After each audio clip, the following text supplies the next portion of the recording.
Kumusta? Ako nga pala si Donald Caspe.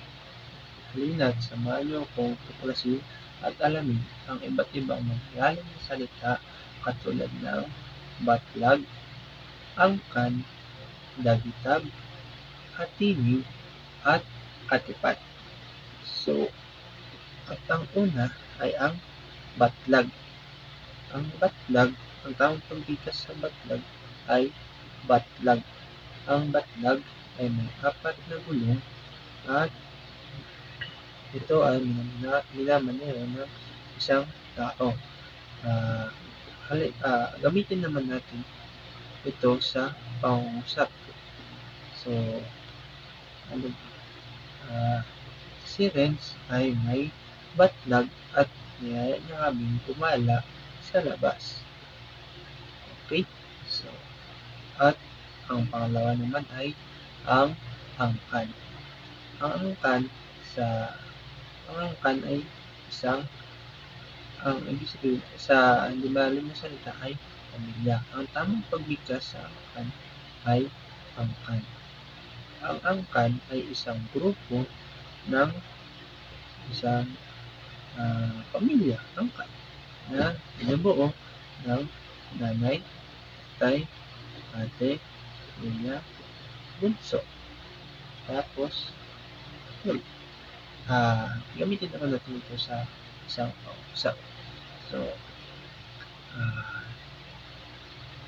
ang angkan ni na Maria ay napakasaya. So, dumako naman tayo sa pangatlo. At ang pangatlo naman ay ang dagitag. O sa hindi malalim na salita ay kuryente. Ang tamang pagbigkas sa dagitab ay dagitab. Ang dagitab ay isang ah, importanteng ah, bahagi sa buhay. Dahil kung walang dagitab ay wala tayong magagamit na iba't ibang teknolohiya. At subukan naman natin siyang gamitin sa pangungusap. Kami ay naputulan ng kuryente dahil kami ay naputulan ng dagitab dahil hindi kami nakapagbayad sa tamang oras. Dumako naman tayo sa pang-apat. Ang pang-apat ay hatinig o sa hindi malalim na salita ay telepono.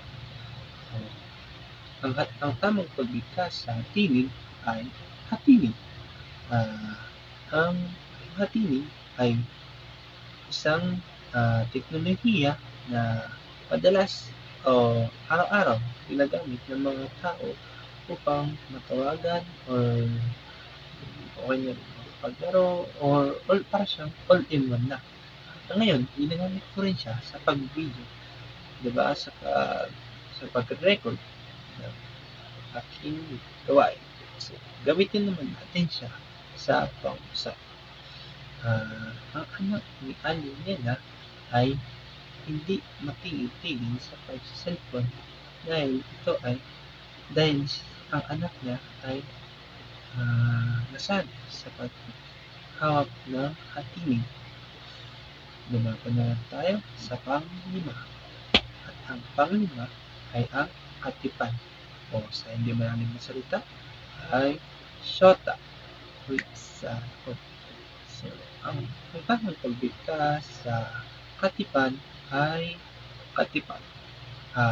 Ang katipan ay yun ang isang salita na wala. Hindi. Yun nga, ang katipan ay isang isang kasama kasama mo sa pwede sa buhay, pwede andyan para suportahan ka, diba? Diyan pag may kailangan ka, kapag kailangan mo katulong, di sana all merong katulong. So, gamitin naman natin siya subukan natin siya gamitin sa pangungusap.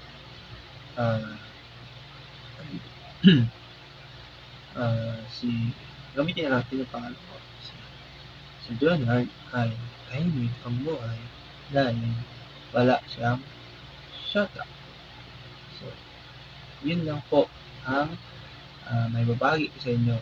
At ang limang nabanggit ulit natin, ulitin ko, ay ang una ay ang matlag, pangalawa ay ang angkan, ay batlag o kotse, at ang pangalawa ay angkan o pamilya, at ang pangatlo, dagdag o kuryente, at ang pang-apat, hatinig o telepono, at ang panghuli ay ang katipan o syota. So, maraming salamat. Sana'y marami kayong naintindihan, unawaan. Goodbye. Paalam.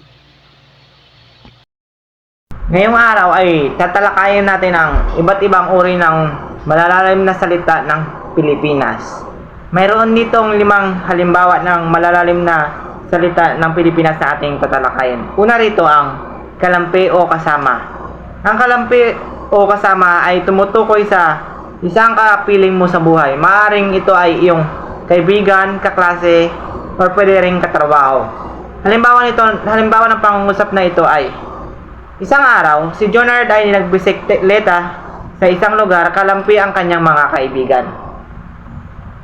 Nabanggit dito ang salitang kalampi na tumutukoy sa kanyang mga kaibigan. Pangalawa naman ay dalubhasa or eksperto.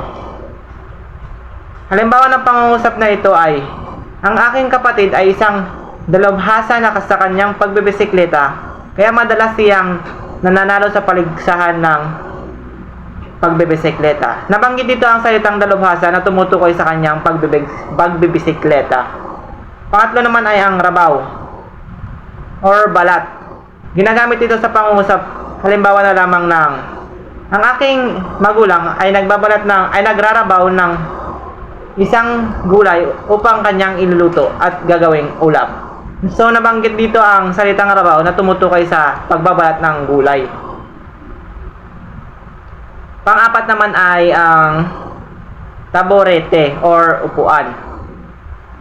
Halimbawa ng pangungusap na dito ay, ang isang silid-aralan ay punong-puno ng taborete na ginagamit ng mga estudyante sa kanilang pag-aaral.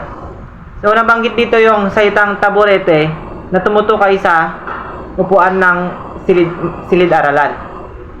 Tapos yung panghuli naman ay ang batalan or lababo. Halimbawa ng pangungusap na dito ay, ang aking ate ay naghuhugas ng mga pinggan sa aming batalan. Nabanggit dito ang salitang batalan na tumutukoy sa na ginagamit upang makapaghugas ng plato. So yun lang ang 5 halimbawa ng malalalim na salita ng Pilipinas.